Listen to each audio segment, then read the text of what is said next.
संकल्प के रूप में और हम चलाते हैं।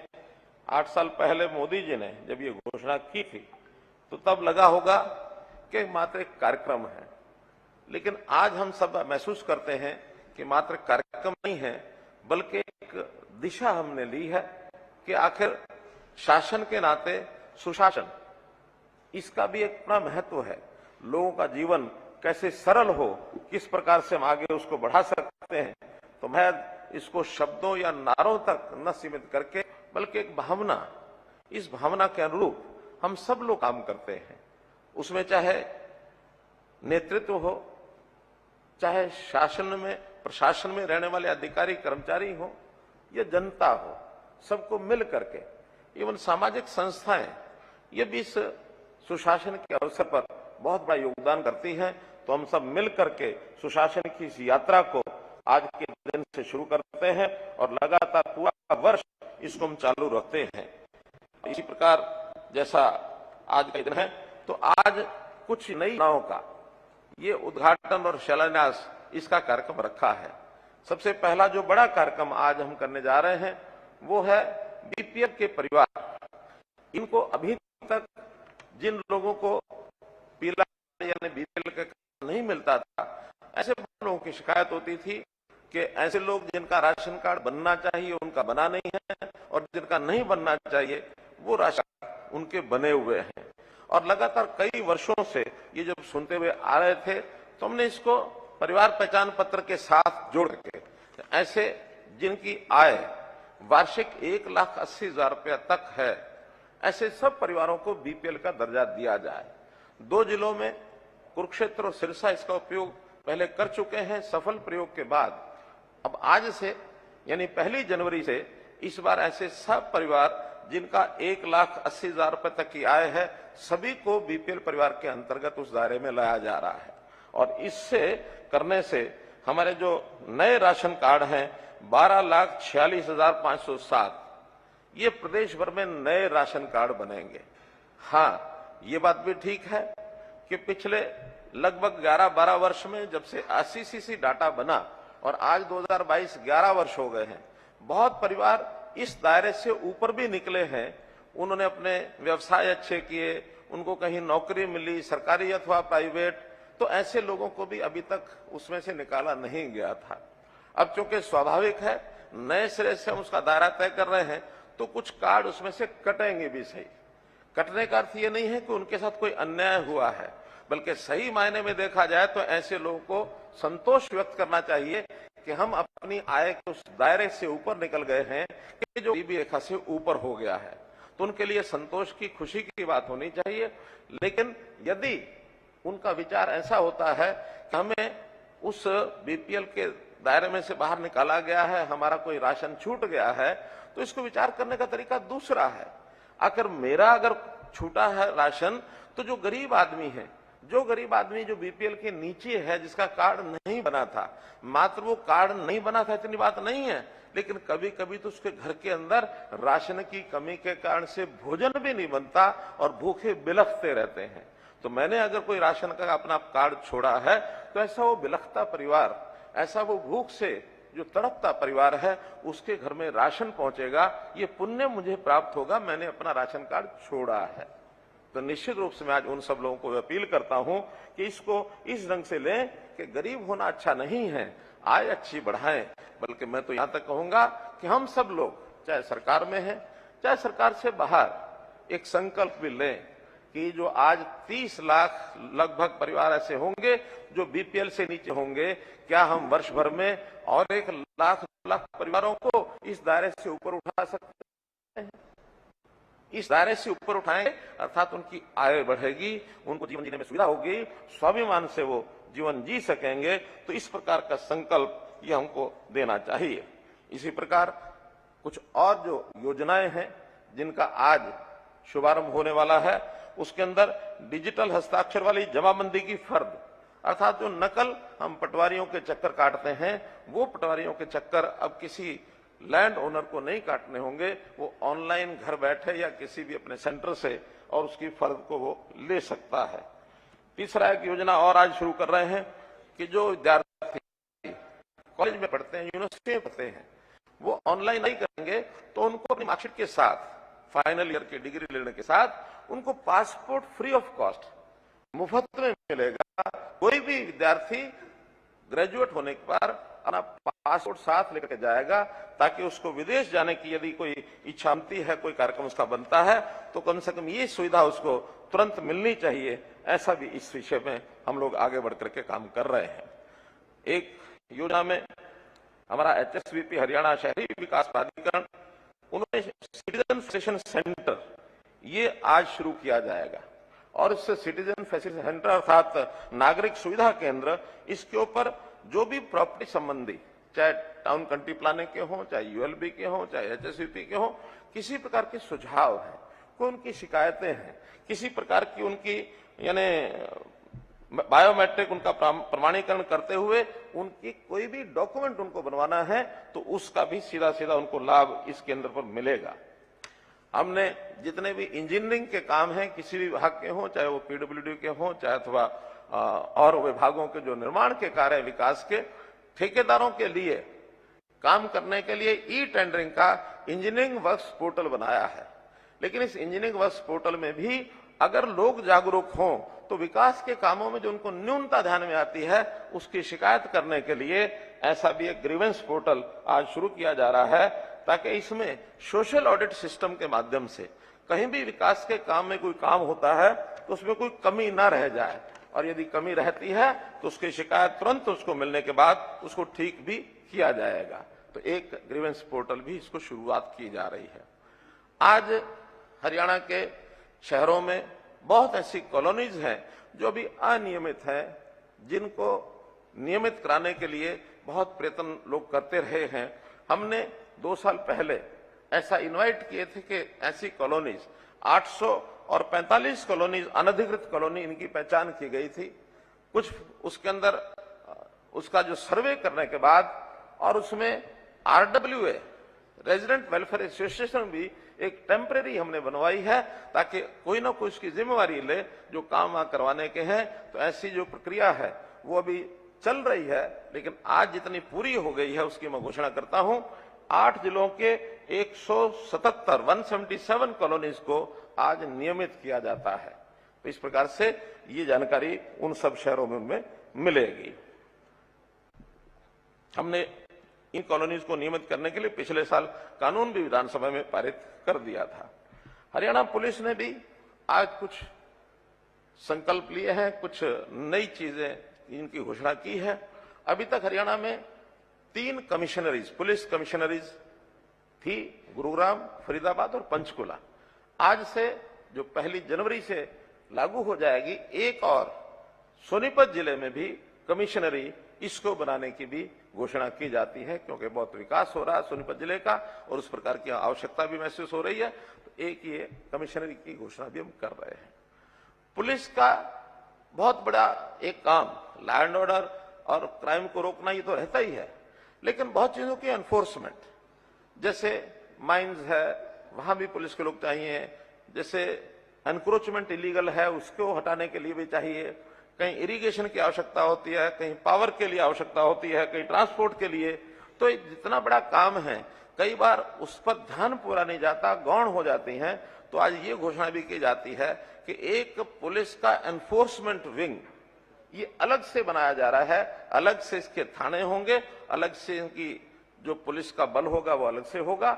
हालांकि उसी पुलिस बल में ही आना जाना और ट्रांसफर करना ये सब होगा, उसी में से लोग रहेंगे, लेकिन अलग व्यवस्था करने के बाद इन सब विभागों की ओर पूरा ध्यान जा पाएगा। तो एक एनफोर्समेंट विंग पुलिस का बनेगा और ADGP एनफोर्समेंट अलग से एक पोस्ट बना करके और इस काम को शुरू किया जाएगा। इसी प्रकार पिछले दिनों में आयुष्मान भारत के साथ हम लोगों ने चिरायु कार्ड, आयुष्मान चिरायु, हाँ मेरी तरफ देख रहे हैं DGP साहब, एक घोषणा इनकी और रह गई है, वो है कि IRB और जिला पुलिस में जो रिक्त पद हैं 2500 रिक्त पद, इनकी भर्ती का भी इस अगले महीने से ही प्रक्रिया शुरू करके 2500 नए पद ये भर्ती किए जाएंगे। इसी प्रकार चिरायु कार्ड जो हमने पिछले 21 नवंबर को जिसकी घोषणा की थी कि अब 1,80,000 रुपए तक सब परिवारों को चिरायु कार्ड मिलेगा, अर्थात 5 लाख रुपए की जो बीमा, स्वास्थ्य बीमा की योजना, उसके अंतर्गत ये कवर होंगे। अभी तक केंद्र सरकार की योजना में, आयुष्मान भारत में मात्र 15.5 लाख परिवार ही एलिजिबल थे। अब ये नई योजना में 28 लाख और 89,000, लगभग 29 लाख परिवार, ऐसा जैसे हमने राशन कार्ड में बताया 30 लाख परिवार हैं, तो ये 29 और 30 लाख के बीच ये सब परिवार इस बीपीएल के अंतर्गत अब आते हैं। इन सबको ये कार्ड वितरण करने का भी काम पिछले 5 लाख पहले बट चुके हैं। आज के दिन जो 6500 स्थानों के ऊपर मैंने बताया, वहां 8 लाख परिवार और बटेंगे।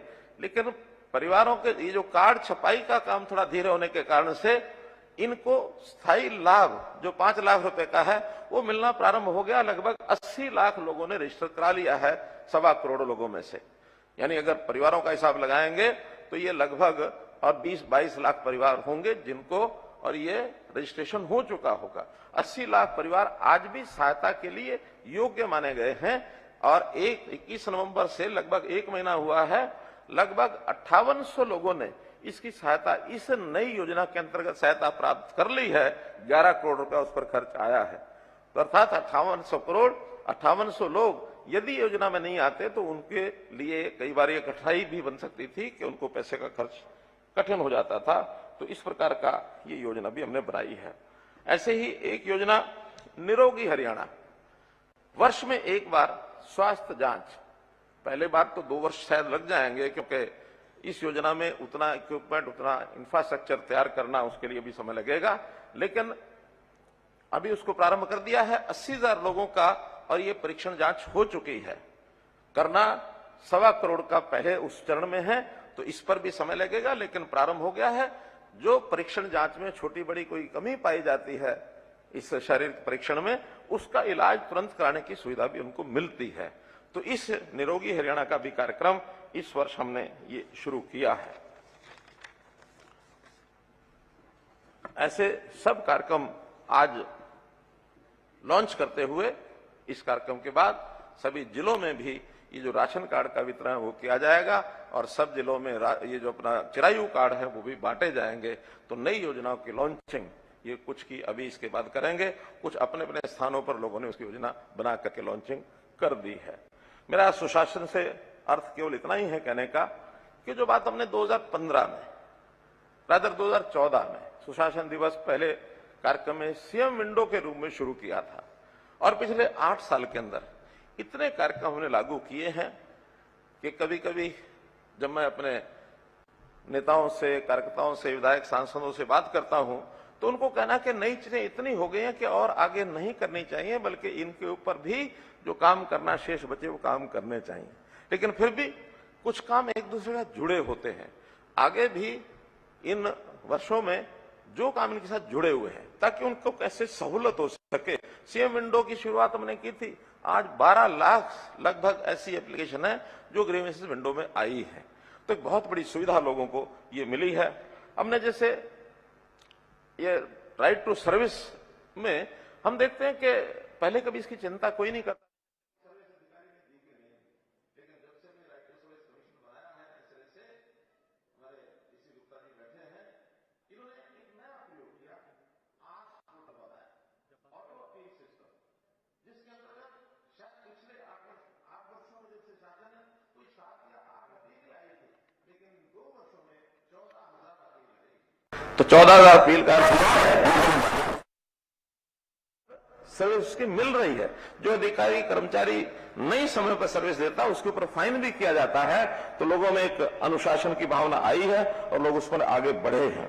तो मित्रों, हमने जैसे लाल डोरा की व्यवस्था ये भी सुशासन के अंतर्गत ही की थी कि लाल डोरा के अंतर्गत लोगों की जमीन अपनी है लेकिन उनको मलकियत का एहसास नहीं है कि मालिक है कि नहीं है। उस व्यवस्था को बनाया ताकि वो अपने मालिक बन सके, उनको रजिस्ट्री उनके हाथ में पहुंच जाए।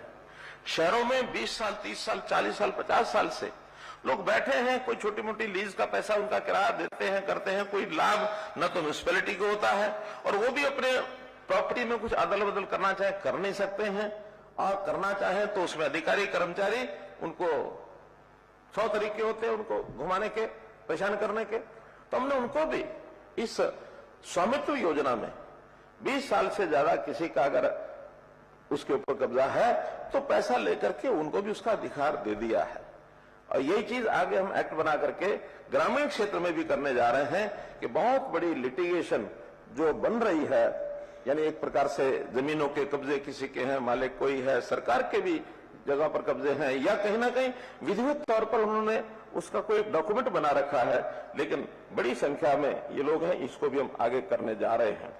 बुजुर्गों की पेंशन हम देखते हैं कि दर दर भटकते थे, पेंशन बनती नहीं थी, इसको भी ऑनलाइन कर दिया है कि जिस दिन 60 वर्ष की आयु और उस कपल की पति पत्नी की आय यदि 2 लाख या इससे नीचे है तो उससे तुरंत उसको उसका जो ओल्ड एज पेंशन का खाता खुल जाएगा, उसको ये पेंशन उसकी मिल जाएगी, इसमें भी उसको कहीं आने जाने की आवश्यकता नहीं है। इसी प्रकार जितनी सेवाएं हैं, इन सेवाओं को सबको विधिवत तरीके से लोगों तक पहुंचाया जाए। हमने पूरी आबादी, हरियाणा की 2 करोड़ 83 लाख आबादी है, इसके 5 भाग किए हैं आयु के हिसाब से, और आयु के हिसाब से इन हर एक वर्ग की चिंता एक विभाग करेगा, और उस विभाग के बाद उसी को कोई भी कमी आती है, किसी और विभाग से भी काम कराना है, तो वो जो नोडल डिपार्टमेंट है वो उस पूरे डिपार्टमेंट की चिंता करेगा, पूरे वर्ग की चिंता करेगा। जैसे 0 से 6 साल तक, 6 साल से 18 साल तक स्कूल एजुकेशन, 0 से 5-6 WCD, 18 से 25 ये हायर एजुकेशन, 25 से लेकर के 60 साल तक ये जो हमारा एम्प्लॉयमेंट डिपार्टमेंट है, रोजगार देने वाले डिपार्टमेंट, वो उनको रोजगार चाहिए उस प्रकार का वो करेंगे। 60 से और जो जीवन जितना भी व्यक्ति का चलता है, हमने 120 साल तक के भी आयु के लोग ऐसे ढूंढे हैं। ऐसे सबका जो सोशल जस्टिस डिपार्टमेंट है, सामाजिक न्याय अधिकारिता मंत्रालय, वो इस पर काम करेगा। हमारे यहां मैंने एक आंकड़ा देखा, 100 से लेकर 120 साल तक के भी 4038 लोग अभी हमको आशीर्वाद दे रहे हैं। 4038, 100 से 120 साल देखा जाए तो इस मामले में हम जापान से भी आगे हैं। जापान में लोग कहते हैं कि बहुत बड़ी आयु के लोग वहां रहते हैं, हमारे हरियाणा में उससे भी बड़ी संख्या में लोग रहते हैं, लेकिन उनकी चिंता भी ये हमको करनी होगी। तो इस प्रकार से इस सुशासन के सारी व्यवस्था को आगे बढ़ाते हुए, पारदर्शिता को लाते हुए और एक स्मार्ट शासन ये हमको बनाना है। स्मार्ट यानी एकदम simple, moral, accountable, responsible and transparent, SMART, simple, moral, accountable, responsible and transparent. इस प्रकार से एक स्मार्ट जो हमारा एक तरीका ये बनना चाहिए कि भी हम अपने सारे सिस्टम को ठीक करेंगे। और जहां तक इस सिस्टम को ठीक करने की बात है तो इसमें हमारे अधिकारी कर्मचारी, इनसे अपेक्षा है कि वो अच्छा काम करें। एक घोषणा हमने की थी कि जो अधिकारी और कर्मचारी मन लगा के अच्छा काम करेंगे तो वर्ष के अंत में यानी 25 दिसंबर को ही इनको सम्मानित किया जाए। इस प्रकार की योजना भी हमने आज बनाई हुई है। तो इसके अंतर्गत आज ऐसे सुशासन में प्रति सरकारी अधिकारी कर्मचारियों को प्रेरित और प्रोत्साहित करने के लिए जैसे बताया 22 ऐसे अवार्ड आज यहां पर ही दिए जाएंगे, जिसके अंदर लगभग 125 कर्मचारी अधिकारी होंगे। जैसा चीफ सेक्रेटरी साहब ने बताया कि उसमें हमारे जो IAS, IPS यानी ऑल इंडिया सर्विसेज के लोग, उनको नहीं रखा है। मेरा उसमें मानना है कि ये जो ऑल इंडिया सर्विस के कर्मचारी हैं, वास्तव में तो ये इनकी जिम्मेवारी है कि अपने जो नीचे के कर्मचारी अधिकारी हैं उनको प्रेरित करें, प्रोत्साहित करें। ये तो अवार्ड बांटने वाले लोग हैं, और अवार्ड बांटने वाले लोग अपने ही गले में माला डालें तो किसी को अच्छा लगता है? नहीं लगता है। तो हमारा ये सारा स्ट्रक्चर नियम ये बना है कि हम अपने 3 लाख जो कर्मचारी हमारे हैं सरकारी नियमित कर्मचारी, उनमें अच्छे कर्मचारी कौन हैं और किस प्रकार से इस सारे विषय को आगे बढ़ाते हैं, इसके लिए आज इस पर काम किया जा रहा है। हमने जैसे इस सुशासन दिवस को इसको नाम दिए हैं हर बार।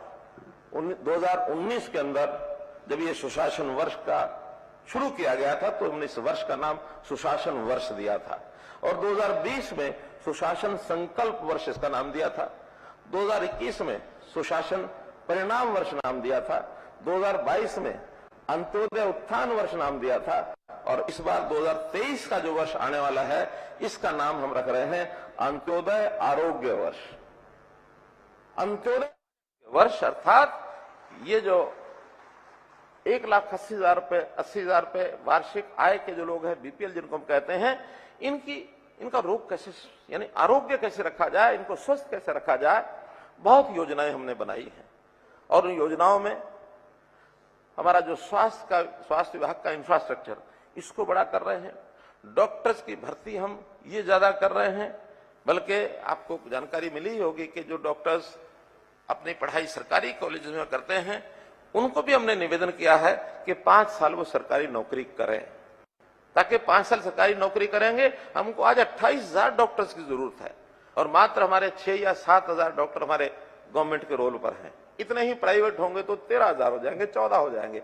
इतने और चाहिए, 14,000 डॉक्टर और चाहिए, ताकि हम इन सरकारी डॉक्टर्स का उपयोग जनता की सेवा के लिए हम कुछ कर सकें। आयुर्वेद की पद्धति से, आयुष की पद्धति से हम ज्यादा इंफ्रास्ट्रक्चर बना करके लोग स्वस्थ कैसे बने रहें, बीमार न हो, रोग आए ही नहीं। वेलनेस सेंटर्स हम खोल रहे हैं, गांव-गांव के अंदर पार्कम व्यायामशालाएं ये बना रहे हैं। योग को अंतर्राष्ट्रीय स्तर पर मान्यता मिल गई है। ये सब चीजें, स्पोर्ट्स हमारे यहां प्रभु कृपा से हमारे प्रदेश के नौजवानों ने, नवयुवतियों ने जिस प्रकार का साहस दिखाया है, स्पोर्ट्स में हम दुनिया में बहुत आगे बढ़ रहे हैं। तो इसलिए इस वर्ष को हम अंत्योदय आरोग्य वर्ष 2023 ये मनाने जा रहे हैं। मैं समझता हूं ईश्वर सब लोगों का ध्यान जाएगा। तो इससे जो व्यवस्था परिवर्तन के सब काम हैं, इन व्यवस्था परिवर्तन के कामों को किस प्रकार से आगे बढ़ाया जाए। हमारा आईटी डिपार्टमेंट, एनआईसी, हार्टरॉन, जितने भी ऐसे आईटी के काम करने वाले लोग हैं, ऐसा बहुत हर एक विभाग के लिए कुछ ना कुछ काम कर रहे हैं। मॉड्यूल्स बना रहे हैं, एप्स बना रहे हैं, हर विभाग की वेबसाइट बन रही है, हर एक विभाग का कोई ना कोई डैशबोर्ड ये बना रहे हैं, हर एक का कोई पोर्टल बना रहे हैं। इन सब पोर्टल्स पर जानकारी इकट्ठी करके, क्योंकि एक ट्रांसपेरेंट तरीका इन सब चीजों में से आता है। और आपकी जानकारी के लिए मैं स्वयं सीएम डैशबोर्ड नाम से एक कक्ष मेरे यहां बना हुआ है, उसमें हर एक विभाग की जानकारी उसमें से मैं लेता हूं। कौन से जानकारी की प्रोग्रेस क्या चल रही है, पिछला इतिहास क्या है, हम अपनी स्पीड को कैसे बढ़ाएं। तो इस अनुशासन के नाते से हम ये सब काम कर रहे हैं। और मैं समझता हूं कि इसमें जो हमारे कर्मचारियों का, अधिकारियों का जितना हमको योगदान मिल रहा है, इसमें बहुत ही सराहनीय यह काम है। और इसके लिए जरूर मैं कहूंगा कि काम को करना, उसकी गति बढ़ाना, ये हमारा काम है। लेकिन उसमें न्यूनता कहीं आती है तो इस पर भी चोट पहुंचती है। न्यूनता में भ्रष्टाचार का एक ऐसा रोग है जिसको समाप्त हमको मिलकर के करना है। हमारी बहुत सी एजेंसी इसमें काम कर रही हैं।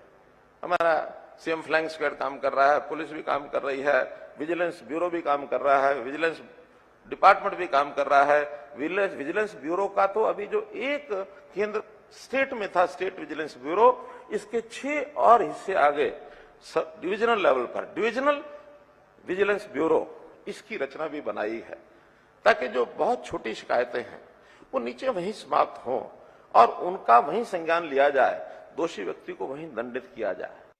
साथ में सोशल ऑडिट सिस्टम, इसकी ओर आगे बढ़ रहे हैं, ताकि कोई भी चीज जनता के ध्यान में अगर आती है वो गलत है तो वो गलत बताएगा, ठीक है तो ठीक बताएगा। तो हम कर्मचारियों के ऊपर भी, अधिकारियों के ऊपर भी, जनता के जो हमारे जो पार्टियों के लीडर्स हैं, सरकार में जो लीडर्स हैं, इन सब के ऊपर भी जनता का ध्यान रहे। और जनता यदि कोई चीज ध्यान में आती है, चेक करती है, तो बहुत बड़ी ताकत होती है। तो जो सबका साथ सबका विकास, ये जो एक स्लोगन प्रधानमंत्री जी ने दिया है, ये केवल स्लोगन नहीं है, इसको जमीन पर हमको उतारना है। तो इसलिए सब लोगों को हमको साथ लेके चलना है। मेरा तो कई बार ऐसा भी मानना होता है कि हमारी जो एसीआर है, जो सरकारी अधिकारी कर्मचारियों की एसीआर लिखी जाती है, अभी तक जो ऊपर के अधिकारी होते हैं, जिसके अंतर्गत जिसके माहत कर्मचारी अधिकारी काम करता है, वो ऊपर वाले उसकी रिपोर्टिंग करते, एक्सेप्ट करते। क्यों नहीं जनता में जिन लोगों के साथ उनका संबंध आया है, एक हिस्सा थोड़ा उनके जिम्मे छोड़ दें हम। क्या 10 नंबर उसके आने हैं तो 3, 4, 5 नंबर जनता जिन्होंने काम लिया है, ऐसे जिस क्षेत्र में व्यक्ति रहता है उसका व्यवस्था भी बना करके और उनको कहा जाए कि इस कर्मचारी की, इस अधिकारी की एसीआर भी लिखने में सहयोग करो, फिर पता लगेगा हम कहां खड़े हैं। तो हमें बहुत शुद्धता से, ये परिवार मेरा है, ये जनता मेरी है, इस जनता और परिवार को मान करके मुझे इनकी सेवा करनी है। बदले में मुझे जो मिलता है पर्याप्त मिलता है, कम नहीं मिलता है। हमारी कोई आय कम नहीं होती है। सरकारी अधिकारी कर्मचारियों की तनख्वाह मैं समझता हूं एक गरीब आदमी की अपेक्षा, जो किसान है, जो लेबर करता है, कम पढ़ा लिखा हो सकता है वो, लेकिन आखिर परिवार तो उसका भी है, अधिकार तो उसका भी है, उसके मुकाबले में हमें बहुत कुछ मिलता है। तो जब इतना सब मिलता है, हमारे सबके मन में ये भाव जागृत होना चाहिए कि मुझे जो मिलता है तनख्वाह के रूप में, प्रसाद के रूप में, उसी से अपनी मुझे योजना बना करके उसके लिए मुझे काम करना है। तो ये भाव यदि आएगा, निश्चित रूप से हम सब मिल करके और इस चीज को आगे बढ़ाएंगे। एथिक्स का होना ये बहुत जरूरी है। तो एथिकल विषय अगर हम आगे लाएंगे तो हम लोग एक प्रकार से आगे बढ़ जाएंगे। आज क्योंकि मैं देख रहा हूं कि 11 बजे हमको एक और कार्यक्रम की ओर आगे बढ़ना है, प्रधानमंत्री जी की मन की बात, और संयोग से इस वर्ष की यानी रविवार होने के नाते 25 तारीख जो अंतिम कार्यक्रम मन की बात का है वो इस वर्ष का